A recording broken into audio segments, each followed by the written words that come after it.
Talk continues right here on the Morning Scramble. Thank you for being with us on this overcast day in northern Arizona, maybe the entire state, getting the monsoon season. Randy's my co-host today, Randy Karp, the author of Misinformed About Food.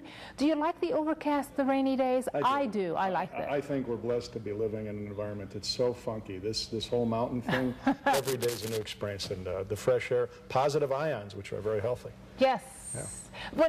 When a storm builds up, you have which ions in the air? Very positive ions, no different than a waterfall. Really? Yeah. That's why I like it so much. It's very helpful. People, ions we could do another show on sometime, but negative and I'm sure ions we will. And positive. But the negative ones, like when exercise belts, when people wear them, they sound great. You could put a belt on and get all this, but you're getting all these negative ions.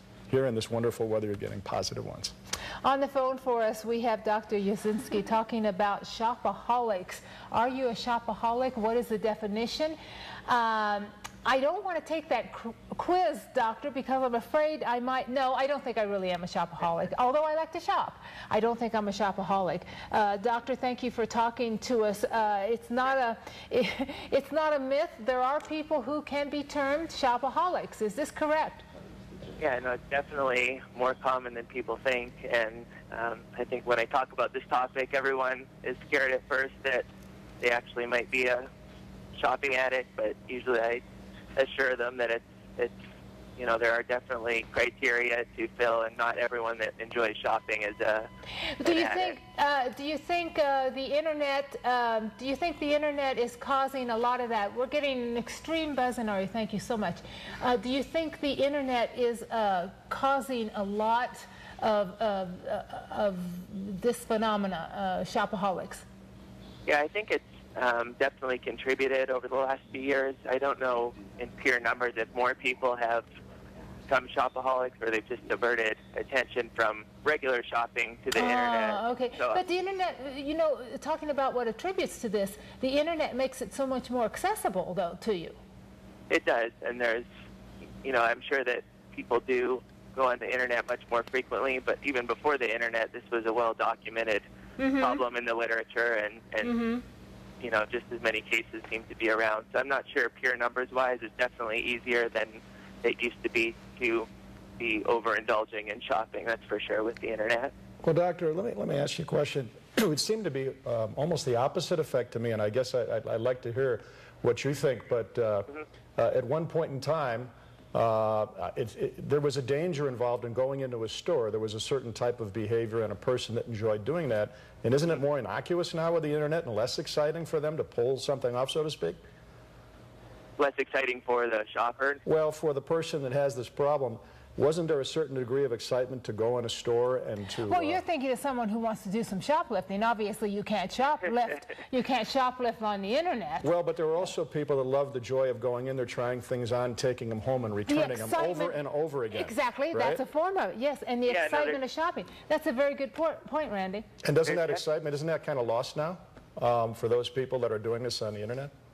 Yeah, there's definitely, I think, you know, there was that enjoyment. People do, however, find the same pleasure or a similar pleasure when they're especially looking for deals online, shopping online. Nowadays, online is so extravagant, some of the websites, that you can almost look at everything, pictures and videos, and I think some of the same behavior can be done, and the same sense of pleasure, the pleasure-induced hormones in our brain that come from shopping can happen sitting there online purchasing as it is in the store. So I don't know if...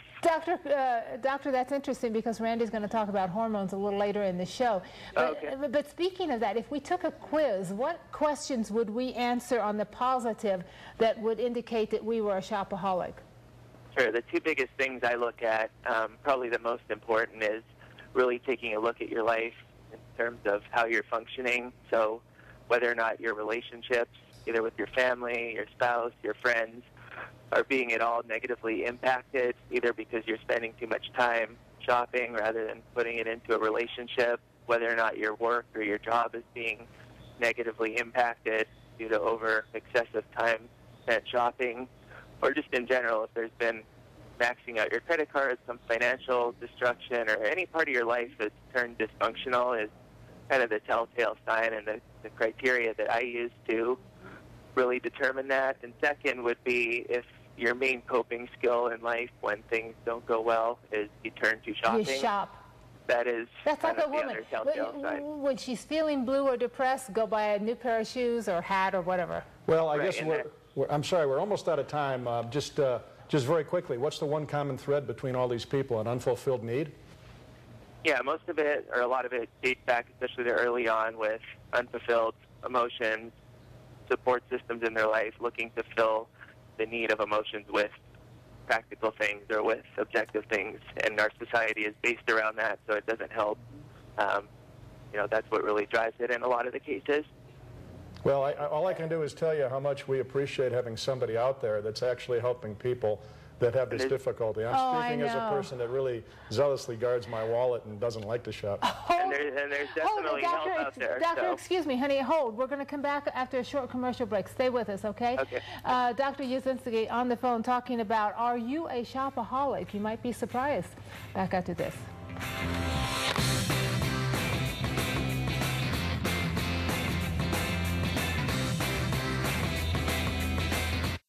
When it comes to getting my family to eat breakfast, I need all the help I can get. I tell them, come straight to the table. I say, it's breakfast time, not playtime. There's fruit, milk, and I'm putting a little Nutella on your whole wheat toast. Funny, that last part gets through. Serving Nutella is quick and easy. Its great taste comes from a unique combination of simple ingredients like hazelnuts, skim milk, and a hint of cocoa. Okay, plates in the sink. Grab your backpack. Nutella. Breakfast never tasted this good. Cliff Castle Casino Hotel has been voted Arizona's #1 casino for over a decade. Our casual-friendly atmosphere offers a variety of gaming options to keep everyone entertained. So after enjoying a winning night in the casino, relax in one of our comfortable rooms or suites. We're located in the heart of the Verde Valley's wine country, just south of Sedona. Cliff Castle Casino Hotel, your entertainment destination, close to it all, far from ordinary. Are your teeth keeping you from a better job? The career you want? Romance in your life? At Western Dental, our dentists and specialists can help. Whether it's for whitening, wisdom teeth, dentures, braces, or even implants, we make people smile every day, children and adults. And we offer interest-free installments, even if your credit isn't perfect. Call us at 1-800-6-DENTAL. We're here for you. We don't have Cox high-speed internet, so every time the internet buffers, my dad calls it bonding time. Hi, Ashley. So nice to finally meet Tyler's lady. Lady! Why are we like the only ones that still have DSL? You know, Ashley, I know all about you. I checked his browser history. Cox High-Speed Internet is America's fastest internet, is rated by PCMag.com, so you can watch all your videos without all the DSL buffering. Just $19.99 a month. Call, click, or come by today and find out why more people choose Cox. This portion of Morning Scramble is brought to you by Gurley Street Grill. Quality, quickly. Dr. Yasinski on the phone, we're talking about, are you a shopaholic? What is the definition of one? And this is very unusual in today's world, no matter what type of medical doctor you are, or psychiatrist or psychologist, you make house calls. Right, I do. I have a dedicated house call practice in Scottsdale, Arizona, and I basically bring every type of psychiatric service, addiction, therapy, and prescribing medications to the comfort of people's homes. So I just kind of offer them a new level of privacy and comfort that really doesn't exist out there in traditional treatment. So let's talk about privacy that doesn't exist for a minute. And let's talk about the internet, and let's talk about Groupon. What kind of effect has that had on what you described during the break as basically a bulimic shopper? And maybe you can explain what that term means. Sure. The bulimic shopper is really analogous to what we call bulimia and an eating disorder, which is someone that sets out to shop an excessive amount, buys and hoards clothes or whatever it is, and then with the purpose of returning it and knowing that they will return it. So wow, it sounds just like what you do with food. Exactly. So the purging of things, basically, and it's a very difficult group to actually treat therapeutically, and they do stand out as a specific group. So it's interesting, there is a subset of people that suffer with this and shopping. What is the medical term for a shopaholic? Oniomania is how it's Onaya, what is it? Onaya mania? O-N-I-O mania. Onaya mania. Oh, interesting. Okay. Doctor, go ahead. Please, go ahead. I was going to comment on Groupons. It is interesting that's kind of brought the phenomenon of what used to be kind of the holiday shopping deals where people would pretty much trample anyone for a deal, people rushing in the store just to get a good deal, and Groupon has kind of bought the good deal to your morning computer and your email by sending you constant updates of good deals, which is a very good tactic marketing-wise, but people are very susceptible to wanting a good deal, and for some reason, people just get a surge of pleasure from feeling like they've got some kind of good deal. So Groupon really plays on people's susceptibilities, which has been an interesting phenomenon. Now, is this a support group? Explain Groupon. So Groupon is typically Groupon? Kind of like a coupon, which is basically... No, I don't.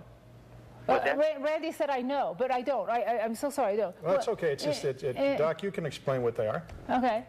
Yeah, a Groupon is kind of a deal that's sent out, or you have the option of purchase that it's something different every day in your area, typically, and they're just certain. You pay a price for $10 and you get I learned something. free meals. I didn't know that. Well, you know, retail stores are constantly, whether it's in this form or whatever they're doing, maybe it's in the newspaper, on the radio, hot deals running out, so many left, only a few left, get it while, you know. Black Friday, look at Black Friday. How many of these people line up and are the ones that get stampled on Black Friday? Exactly. Well, there's an interesting, a few studies that have looked at people will pay the exact same price, but you take one person that pays a fixed price with no discount, the other person will pay the same price, but it'll look like they're paying a discounted price because they'll start off higher, and the person that gets the deal walks away much more happy, pleasurable, and satisfied than the person who didn't get the deal, even though they paid the exact same price. So it is some phenomenon. It's like I used to go to Tijuana, you know, everybody would raise the price and they'd give me a portion off, and there was a lot more than you got. It's more fun. Of course, we're all susceptible to it to a degree.